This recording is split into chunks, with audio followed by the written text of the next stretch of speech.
Hey everybody, thanks for tuning in to our Q&A. Hopefully we can answer everyone's questions, and please enjoy, and maybe you'll get a little bit of insight about how it is for us in the RV. Fake it, fake it.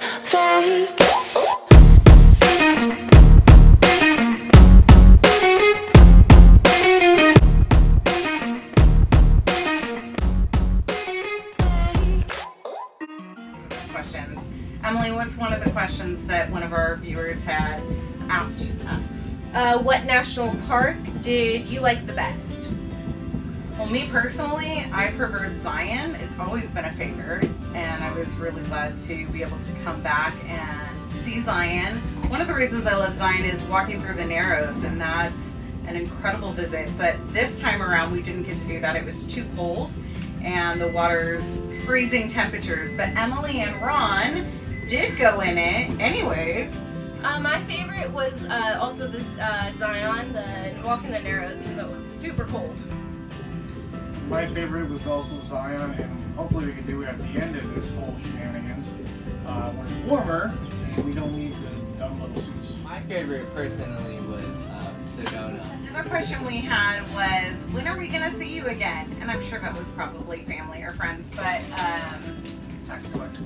basically anytime anyone wants to come say hi, we're open door policy, and we just love all the visits. Okay, well, she's up getting food for Bailey, so we'll just answer this one. What breed are your dogs? Our dogs are Belgian Malinois. And then we also have Corbin, who is right here chewing a bone.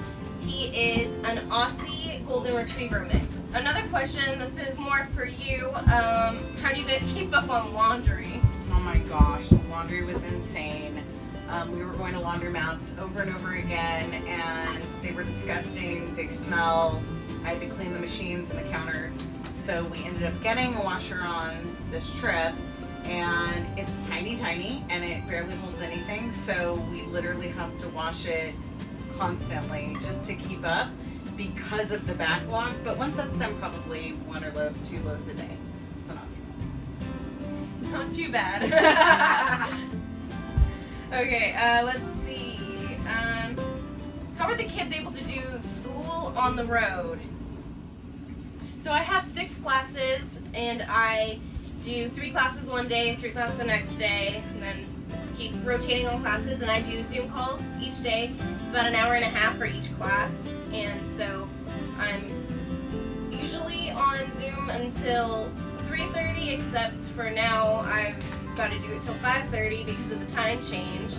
So I start at like 10:30, and it's just a whole thing, but I'm on Zoom most of the time. Another question is, how old is everyone in your family, and how does that make things difficult or challenging?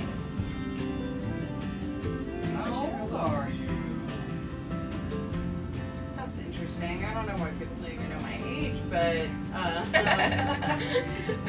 I guess probably because they want to know if it's challenging to do it at certain ages. You know, clearly like, not. We're doing it. And my parents even came up and spent a little bit of time with us. So I think all ages, this is a perfect time in your life is when you're able to, able to travel and able to go. So do it when you can versus when you can't, or you have health issues, or bring somebody along so that they can help you with your health issues, So do you want to share how old you are? me? Yeah. Sure. I turned 17 in January. Bonnie? I'm 15. I'm turning 16 in May. And Bailey, how old are you? I'm turning 6. Look over there. When? And I'm turning 6. That's right. When? Do you remember your birthday? April 8th. That's right. We almost have a birthday coming up. How old are you guys?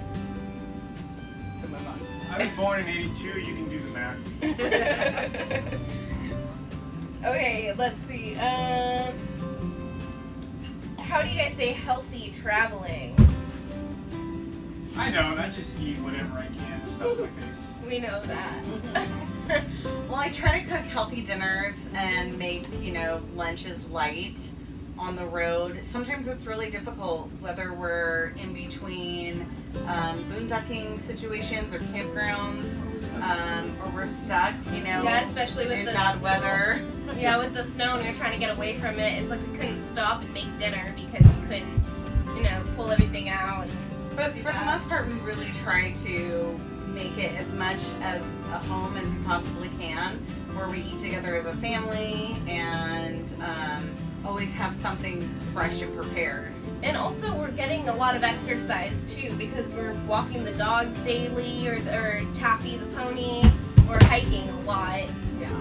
So we are getting, and riding bikes too, and we are getting a lot of physical activity in that way that we weren't getting before. Not sure. Trash can's so far away. That too. Let's see.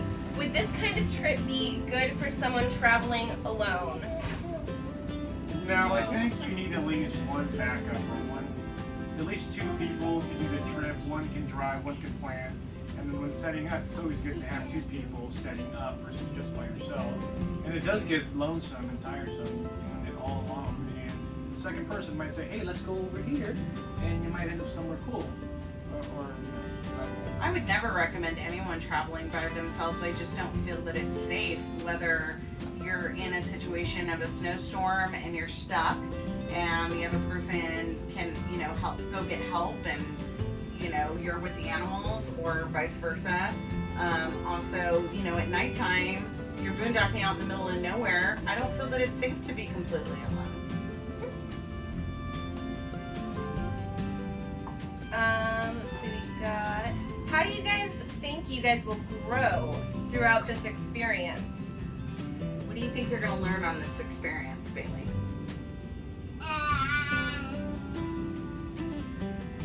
What have you learned so far? What did you do the other day that you had never done before? Kayaking. And how did you kayak? What did you do in the boat? I paddle. Have you done that before? So you learned something new, right? yeah, you pulled me around the water. I think this is a great opportunity to grow spiritually because we're in so much nature and we can see all the things that God has offered, and we can also see the things that our people are suffering with, and what we can do to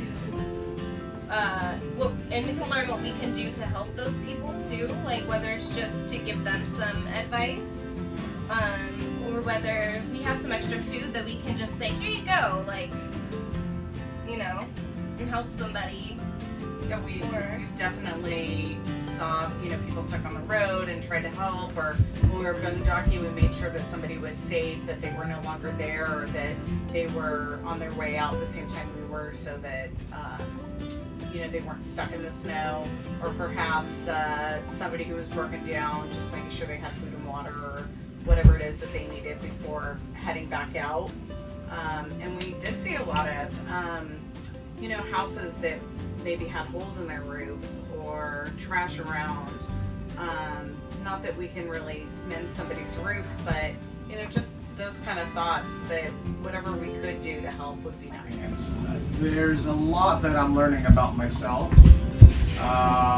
Trying real hard to be patient with the drivers on the road, the weather. Just learning every day, really. Definitely room for growth, and definitely will learn something on this road eventually. Another question is, how are you guys doing with such drastic weather changes? It's I hot. love it, except for the humidity and the heat. I love it. Except for everything that the weather is. I love it. Oh, I hate the wind. I hate the wind. More snow. Yes, more. None. More. Zero. I feel like I'm sweating a lot more in Texas. Won't that make us healthier? No. No. Maybe more dehydrated? So no. Yeah, no more snow. Let's see. How do you guys get into RV parks with all the animals?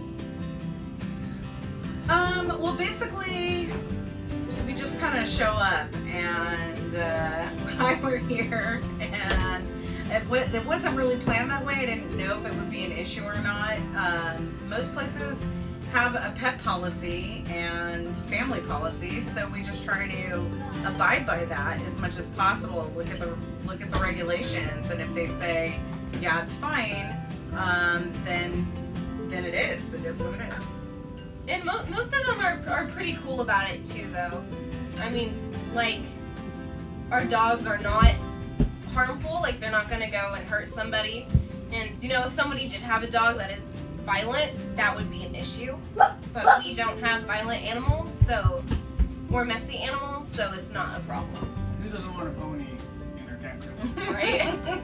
We get quite the attention in the parks, and most people are very welcoming and excited to see all of our animals. And our animals are good. They really behave very well. Now, this little pony down here sometimes acts up, but...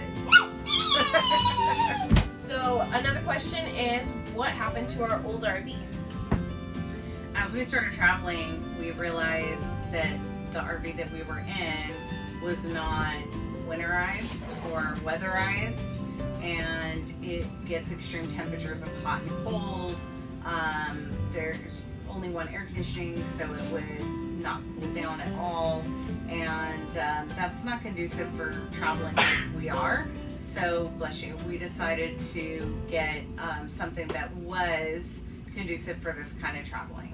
And all of the amenities are on board versus being on Ron's truck, which before we had to bring our extra gasoline and propane Generator. because it didn't house it, where this unit completely houses the equipment.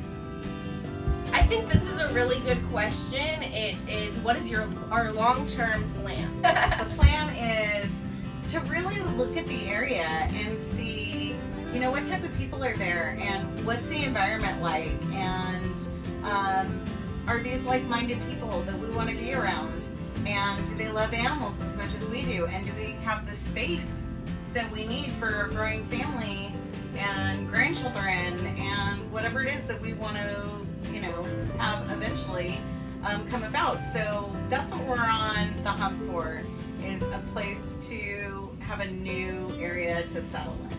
And I think for if you're asking about our weekly plan or monthly plan or day-to-day plan, we don't have one. No, we It's- certainly don't. It's day to day, moment Yeah. to moment. Let's do this, let's do that. Yeah. Let's Especially watch the Especially kids. especially when it comes to activities, it's just kind of like, what do we want to do today? Let's look at what's around us, or let's see, Monday, do we want to do something fun? I would definitely recommend doing this with your family or friends or whoever, for whether it's just a week or a month or a year, however long. Just, it's such a good experience to be able to go and see things and to get a break from our everyday just craziness and the fast pace, like, oh, I gotta get to work and do this and do that and go to the store and make sure my house payments are done, and you know, that stuff. Not that I know what that's like, but you do. It's definitely an opportunity that is like, you know, any other. It's not. It's just amazing. And this experience for the kids, while they are at this age, Bailey might not remember it as much, but the teens will. And for Ron and I to do this while we can, the activity level and getting to be in a new environment is just really fun. I think it should be at least 2 weeks minimum. By the end of 2 weeks, you'll realize if this is the kind of life you want to live or not. Definitely not everyone will be on board with it, but if most are, then go for it and do it. Thanks so much for watching. We hope you enjoyed. Maybe we will do another Q&A soon if we get more questions. And tune in next time. Turn it off. Go push the red button. What did you do, Mama? Oh, See you on the road.